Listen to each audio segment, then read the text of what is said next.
Hi there everybody, welcome to Organisational Behaviour Buzzy 1029. In this video we're going to talk about change and organisations. So the objectives of the video are that by the end you should be able to define organisational change, describe the triggers of change in organisations, identify the causes of recalcitrance or resistance to change, and think about how to deal and overcome with resistance. The core reading to support this video in the 6th edition of Contingency and Buchanan is chapter 18, and in the 9th edition it is chapter 9, and I believe the chapter is called Change. So up to now we've talked about organisational development and innovation, and I argued that it's instructive to distinguish development and innovation as a managed process, but to think about change as an unmanaged process. Change is a word which allows us to distinguish ways that organisations are transformed over time, not necessarily intentionally, although some changes, might be triggered by the organisation themselves, and many of the changes, the causes of changes, are filtered through and affected by organisational processes. But I think it is useful to keep those two things somewhat distinct. So let's think about some of the things which trigger organisations to change what they do. So when we talked about development, we said that was a systematic process designed to increase and improve organisational effectiveness. And when we talked about innovation, we said that is a way of improving not only how organisations operate, but what organisations do. Change can be the result of those processes. Organisations change in some way. But change can also just be about coping and surviving. And in fact, a lot of the early theories of organisations thought about organisations in terms of health. They thought about change as a way in which the organisation could respond primarily to changes in their external environments. We talked about that in our class on the environment. So a lot of early theories of change thought about organisations almost like bodies that have to respond to things that are happening in their external environment. So it wasn't simply about improving in the case of development or innovation, but it was mainly about survival. Change was about trying to survive, trying to fit or match the external environment. So one of the main triggers for change is the external environment. There can be internal drivers for change as well. For example, politics and power. The kind of political games that take place in organisations can be reconfigured. A new group of powerful agents might come to prominence in the organisation with their own ideas, their own agenda. A new leadership could develop, bringing about a new strategy. Or pushing a new structure or a new culture. So there can be external drivers for change, but also internal drivers for change. Equally, as we said, responding to development and innovations, taking advantage of potential opportunities, might lead an organisation to change what it does as well. So there's a variety of triggers for change. There's also some what we could call accelerators. There are some factors which take those triggers and push them to give them a sense of urgency to actually cause changes in the organisation. So Cotter in 2007 did research on over 100 American companies, and he surveyed to see, what kind of things tended to mean an organisation responded to those triggers with an actual change. And he found a number of accelerators. For example, he found that organisations which could create and communicate a sense of urgency to changes tended to actually see through changes in their organisation. So those changes might be changes in strategy, structure, culture, processes, so on and so forth. He argued that typically organisations which were effective in changing would create some kind of team with power and authority to drive through or to implement the change. In many organisations now, we hear about champions, change leaders. And the point of this is to reflect Kotter's work, that it's not just enough to identify changes in the external environment unless there are people in the organisation who are forcing that organisation to change. Often it won't necessarily respond in the way that it needs to. So we've got triggers for change, we have accelerators of change.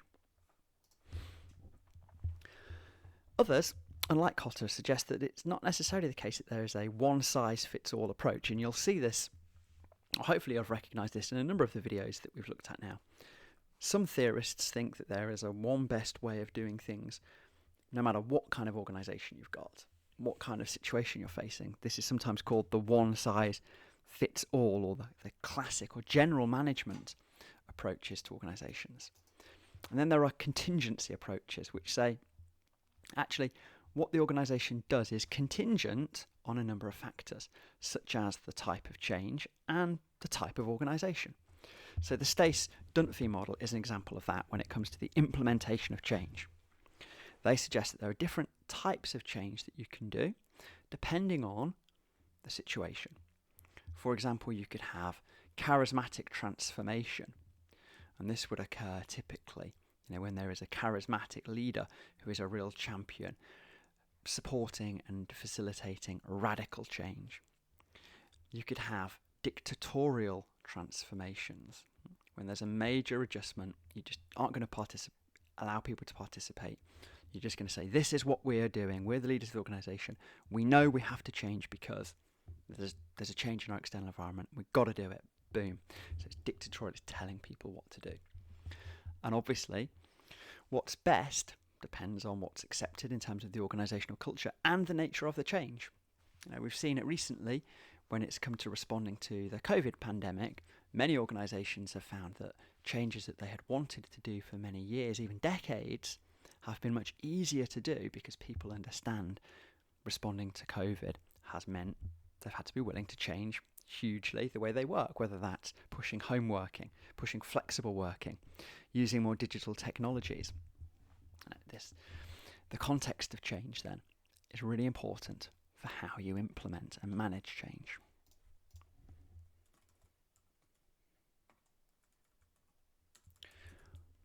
One of the key distinctions here is recognising how deep the change that is being proposed is.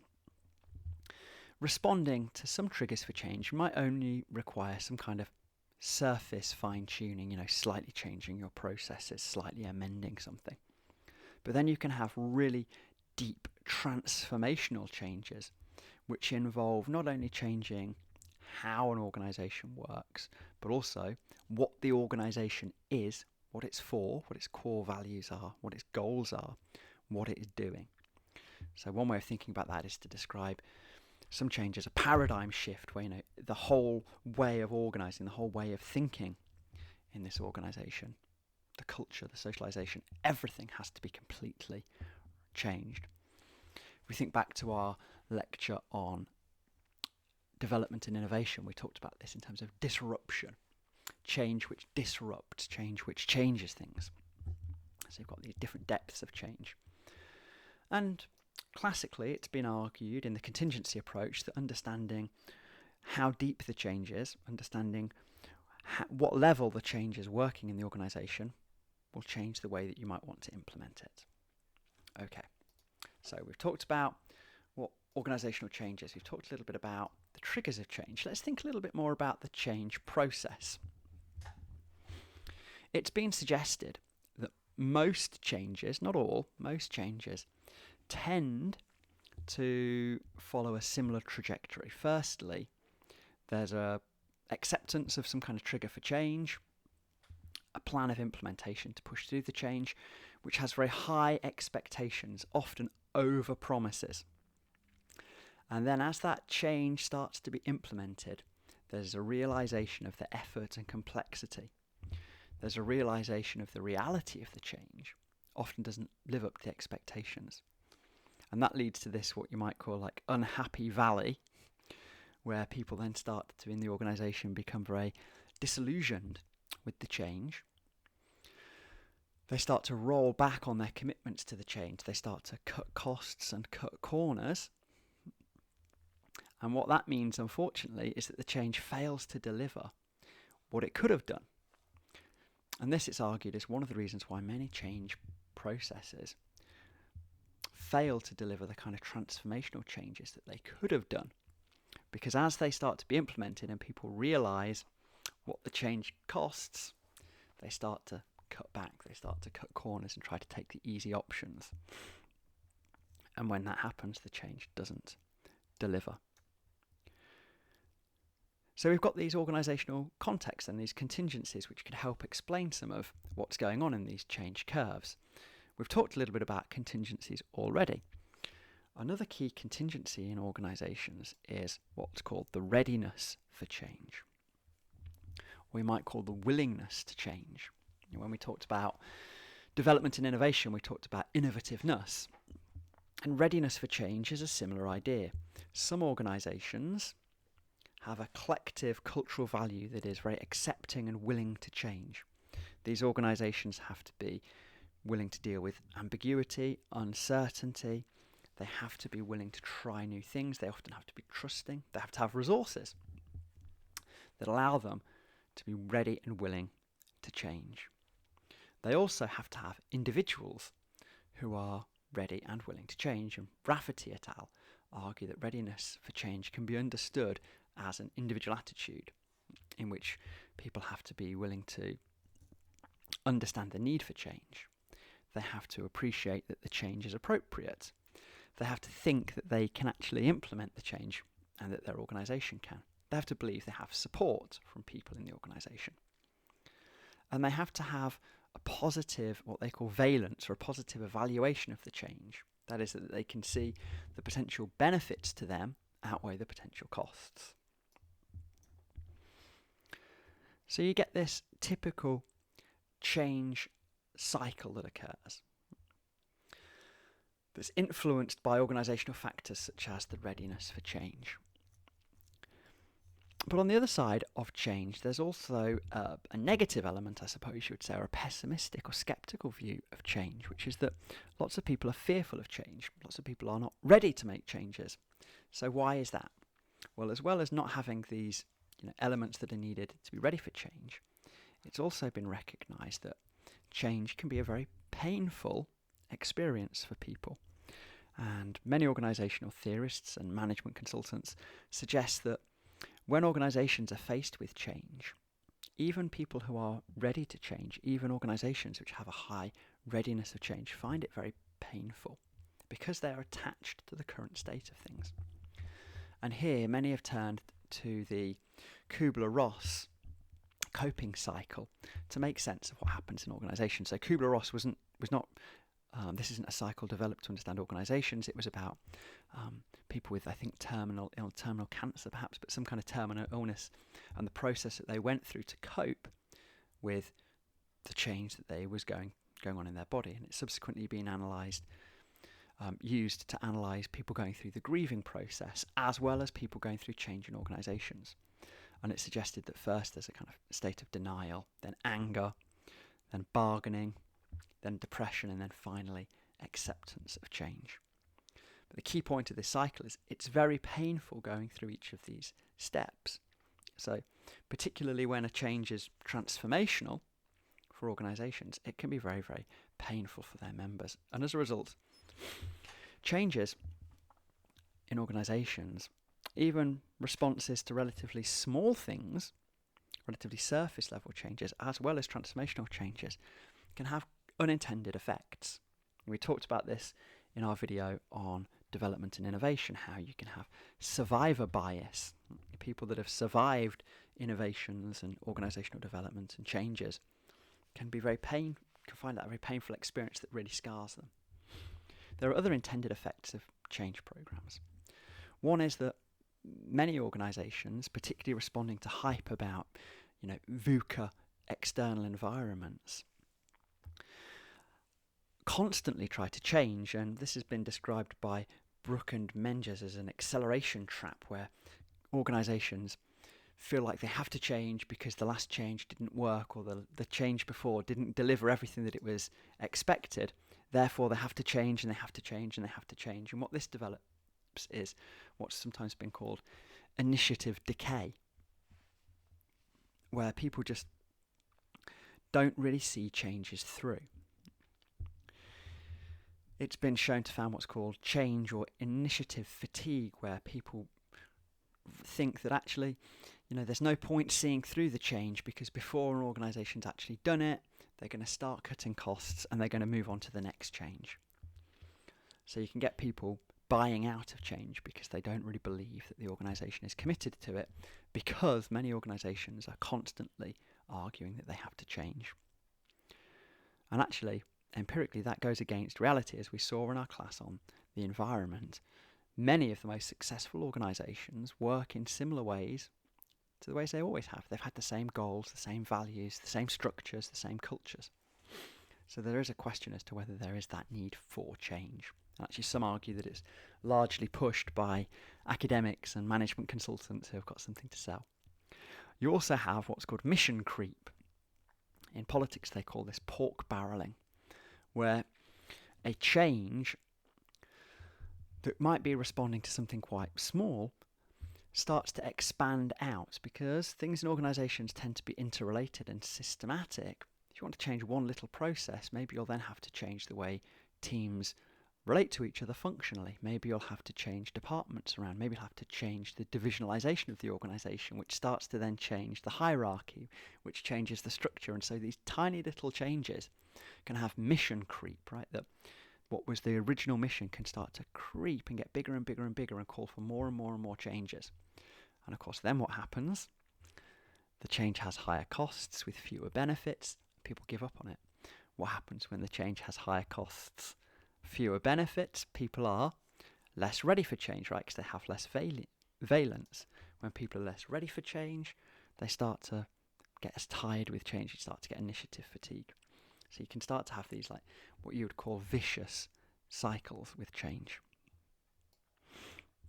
We also know that just generally, when people aren't ready for change, it's because they have this can be experienced in many organisations as resistance, right? That they can be unwilling to change.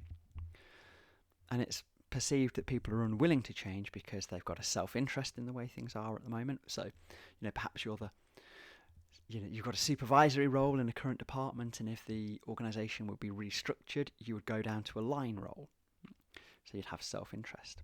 Just inherently, a lot of people have a status quo bias. This means they prefer things as they are because they don't like the uncertainty of the future.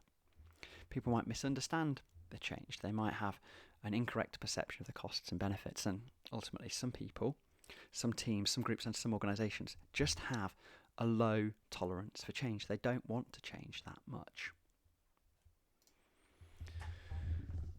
However, if we think back to our class on power, politics and conflict, you'll hopefully start to think already that not all resistance to change is necessarily bad, because not all change is necessarily good.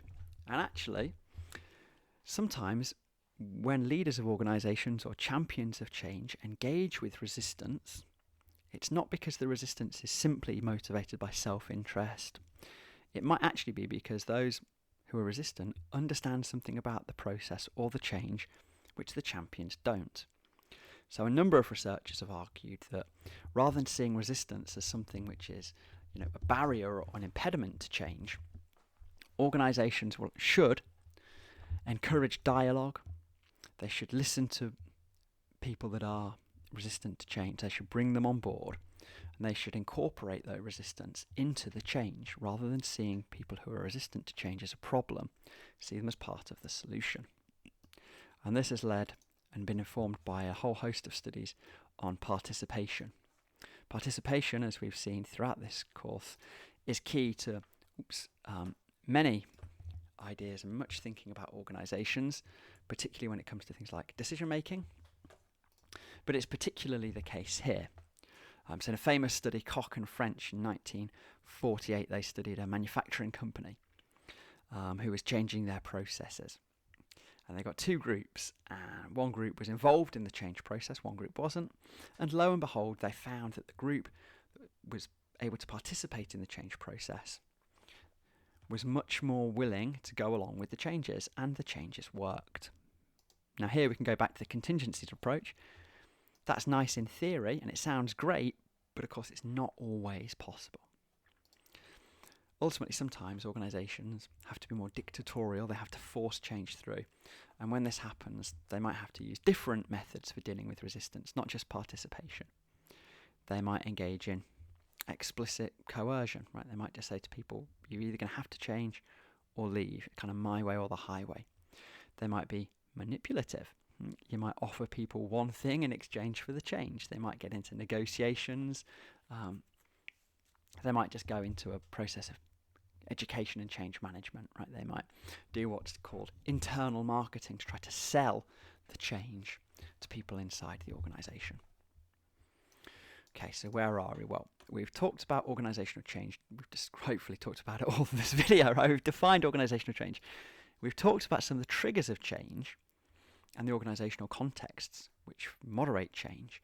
And we've talked about some of the causes of recalcitrance and resistance, and the ways that recalcitrance, just to be clear, basically means resistance, and the ways that organisations can overcome change. But of course, it's also important to recognise that not all change is effective. A pretty quick Google search for things like IT change in the NHS will reveal a whole series of failed change programmes. I think it's estimated that something like 70% of IT system changes in organisations officially fail, often for the costs of billions and billions of pounds. And this, I think, is a really key lesson to take forward. Not all change works, not all change is necessary, and even change that is necessary doesn't always work. And what it's been found is that when that can happen, organisations can engage in what's called a blame game, where rather than learning from the change management process, rather than learning about their organisation and what caused the organisation to change unnecessarily or to respond to an external trigger ineffectively, organisations often engage in a blame game, trying to push blame for changes onto key individuals, key committees, rather than thinking about the whole organisation. So what we've seen then is a move in recent years to more participatory change, what's sometimes called user-centred or co-produced organisational change. And really this takes us back to socio-technical systems, which we talked about early on in the course when we talked about technology. It takes us back to a recognition in understanding that when you change something in an organisation, you change lots of things, and actually getting people on board, bringing people into those changes is really important. And it's here that change links into something we talked about when we talked about organisational development, and that is Lewin's force fields analysis.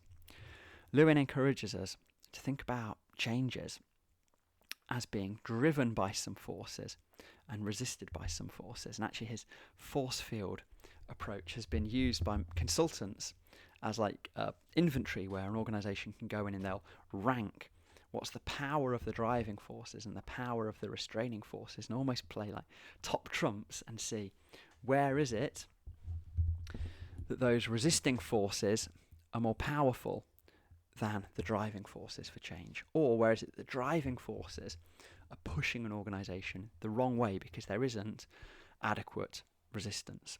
And in many cases, and in many organisations, those driving forces and those resistance forces, restraining forces, are remarkably similar.